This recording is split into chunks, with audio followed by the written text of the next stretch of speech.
کہ اللہ مسبب الاسباب ہے، وہ اسباب کا پابند نہیں ہے، وہ اسباب کا محتاج نہیں ہے، اسباب اس کے محتاج ہیں۔ اگر یہ یقین ہے تو اللہ پر ایمان ہے، یہ نہیں ہے تو تمہارا ایمان اسباب پر ہے، وسائل پر ہے، ذرائع پر ہے، مادیات پر ہے، اللہ پر نہیں۔ اس وقت کہاں راستہ تھا؟ کوئی راستہ تھا؟ سمندر ہے اور ادھر سے لشکر آ گیا ہے۔ کلا ان معی ربی سیہدین۔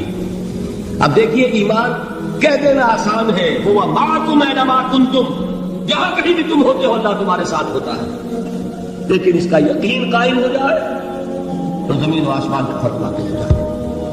یہی بات ہوئی حضور کے ساتھ۔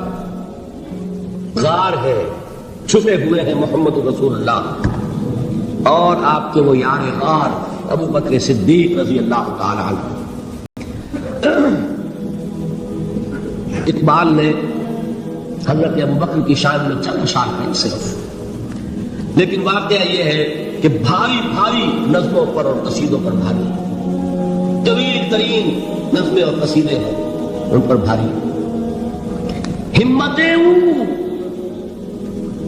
ابو بکر کی ہمت جو ہے، کشت ملت را جو اب جیسے بارش سے کھیتی اپجتی ہے، ابو بکر کی ہمت اور عزیمت اس امت کو اسی طرح سینچنے والی ہے۔ ثانیے اسلام و غار و بدر و قب، وہ دوسرے تھے اسلام میں، دوسرے پہلے کون تھے؟ انا اول المومنین، حضور فرماتے ہیں سب سے پہلا ایمان لانے والا میں، دوسرے ابو بکر۔ ویسے ہمارے ہاں یہ چلتا ہے اختلاف، حضرت علی پہلے ہے کہ حضرت ابو بکر پہلے ہے، لیکن اس میں بڑی خوبصورت تطبیق قائم کی ہے علماء نے، بہت صحیح۔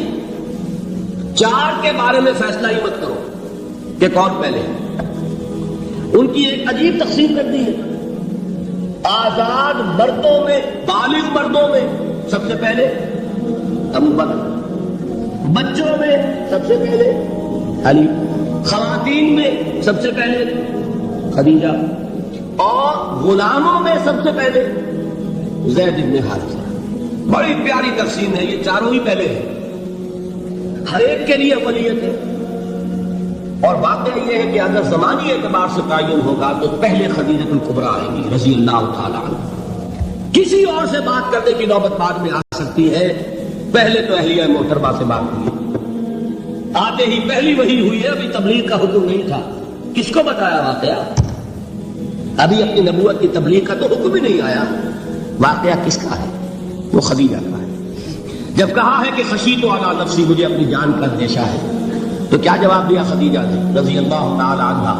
وہ صدیقۃ الکبریٰ ہے۔ صدیقات جو ہے خواتین، ان میں چوٹی پر خدیجہ الکبریٰ ہے رضی اللہ تعالی عنہ، اور صدیق جو مرد ہے ان میں صدیق اکبر ہے ابو بکر صدیق رضی اللہ تعالی عنہ، لیکن صدیقات میں چوٹی پر۔ جب حضور نے فرمایا خشیت علی نفسی، کیا فرمایا، کیا عرض کیا، کیسے تسلی دی؟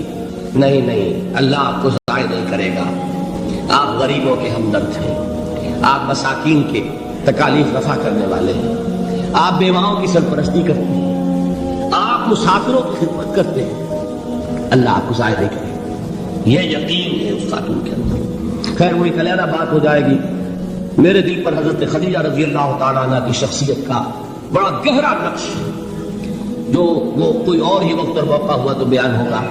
بہرحال اقبال نے ایک مصرے میں جو چار اولیتیں جمع کر دی ہیں، ہمتیں کشت امت را جو ابر، ثانی اسلام و غار و بدر و قبر۔ اسلام میں حضور کے بعد پہلے کون؟ ابو بکر۔ غار میں حضور کے ساتھ کون؟ ابو بکر۔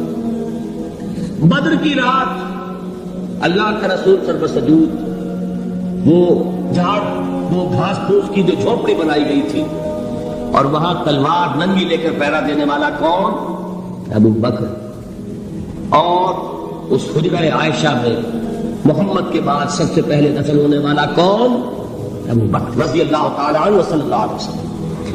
وہ جو معاملہ میں سنا رہا تھا غار ثور کا، حضرت ابو بکر بھی حضور کے خیال سے لرز گئے ہیں۔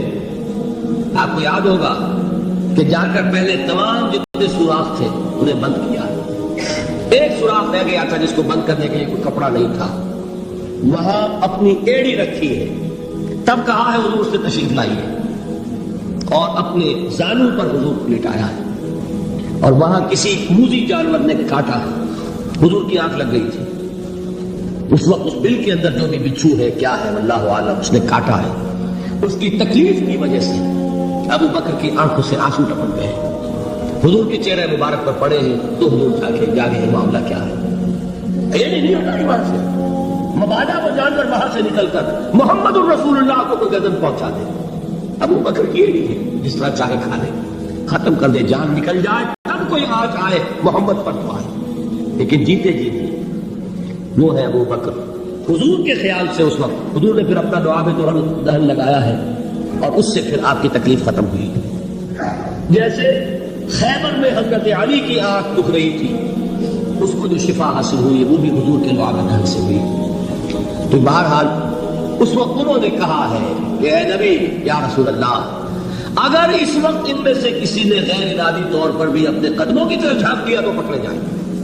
کیا جواب تھا اللہ کے رسول کا؟ لا تحزن ان اللہ معنا، اللہ ہمارے ساتھ ہے، کیوں گھبراتے ہو ابو بکر؟ یہ ہے ایمان باللہ، میرا مالک اللہ، میرا رازق اللہ، میرا محافظ اللہ، میرا مددگار اللہ، میرا پشت پناہ اللہ، میرا دوست اللہ۔ یہ دوستی ہے اللہ کی جو لب لباب ہے، حاصل ہے ایمان کا، اسی کا نام ولایت ہے، اور یہ اللہ کے سروں پر سیم نہیں ہوتے۔ جس کے دل میں ایمان راسخ ہو چکا ہو وہی اللہ کا ولی ہے، جسے اللہ پر یقین ہو چکا ہے وہی اللہ کا ولی ہے، جسے یقین ہے اللہ میرے ساتھ ہے، میرا مددگار، میرا پشت پناہ، میرا ساتھی، میرا دوست، میرا محبوب، میرا محب۔ اللہ اہل ایمان سے محبت کرتا ہے، واللہ یحب الصادقین، ان اللہ یحب الذین یقاتلون فی سبیلہ صفا کانہم بنیان مرصوص۔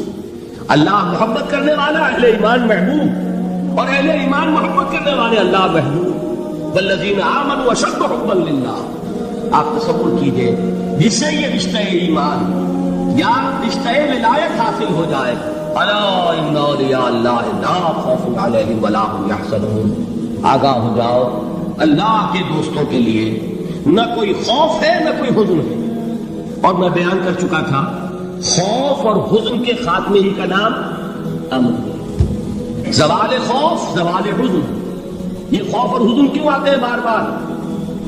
اللہ تخافوا ولا تحزنوا، دونوں آ گئے، الا ان اولیاء اللہ لا خوف علیہم ولا هم یحزنون، پھر وہی دو۔ وہ کیوں ہے؟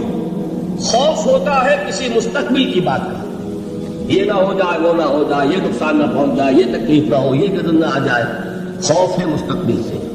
حزن ہے یہ کیوں ہوا، یہ نہیں ہونا چاہیے تھا، یہ میرا فلاں چیز میرے ہاتھ سے جاتی رہی، فلاں موقع نکل گیا، اب بیٹھے ہوئے ہیں اندر ہی اندر پڑھ رہے ہیں، صدمہ ہے اور رنج ہے۔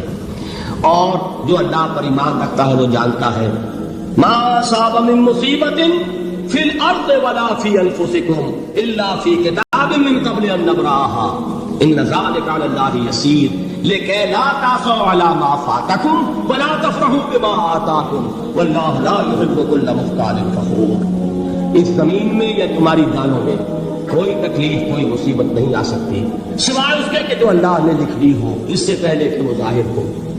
جس کو یہ حقیقت معلوم ہو گئی اس کو یہ طرز عمل اختیار کرنا چاہیے، جو چیز چھن جائے، جاتی رہے، چھوٹ جائے، اس پر افسوس نہ کرو۔ کس نے چھینی؟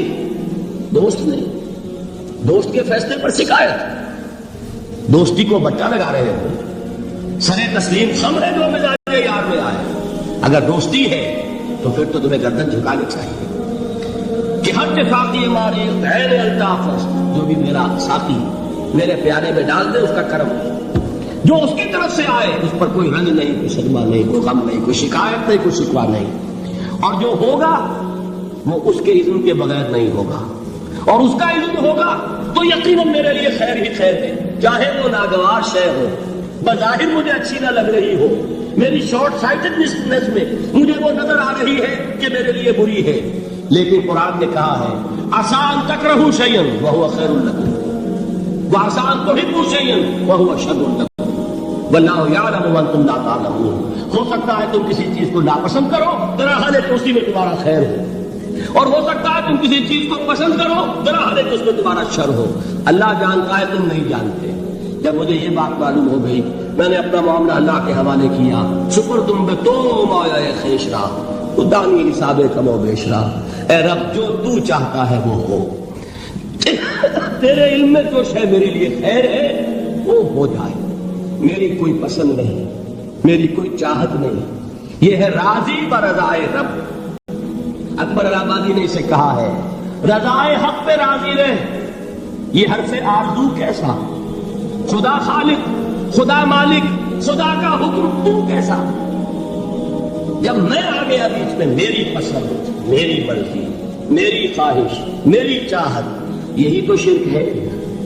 ما شاء اللہ کان وما لم یشاء لم یکن. جو اللہ نے چاہا وہ ہوا، جو اس نے نہیں چاہا نہیں ہوا. اختیار اس کا ہے، میرا تو نہیں. رضائے حق پہ راضی رہے، یہ حرف آرزو کیسا؟ خدا خالق، خدا مالک، خدا کا حکم تو کیسا؟ اقبال نے اسے کہا ہے فارسی میں. اب آپ کہیں اس کا ترجمہ بھی کرو تو وہ مجھے ذرا اس وقت کچھ بہت ہی بدذوقی کسی بات نظر آئے گی. جائیے پوچھئے کسی سے جسے فارسی آتی ہو. برو کشید پہ جا کے ہست بود مرا، چوکدہا کے مقام رضا کشور مرا. مجھے تو تمام پیچ و خم سے نکال دیا اس مقام رضا نے. میں راضی برضائے رب ہوں. جو فیصلہ اس کا، میں اس پر راضی. تو کہاں کا حزن اور کس کا خوف؟ یہی زوال حزن اور زوال خوف، یہی ہے امن. یہ نتیجہ ہے ایمان کا. تو جان لیجئے، یہ ہے لب لباب، یہ ہے حاصل ایمان کا. یہ ہے تو ایمان ہے، یہ نہیں ہے تو ایمان نہیں.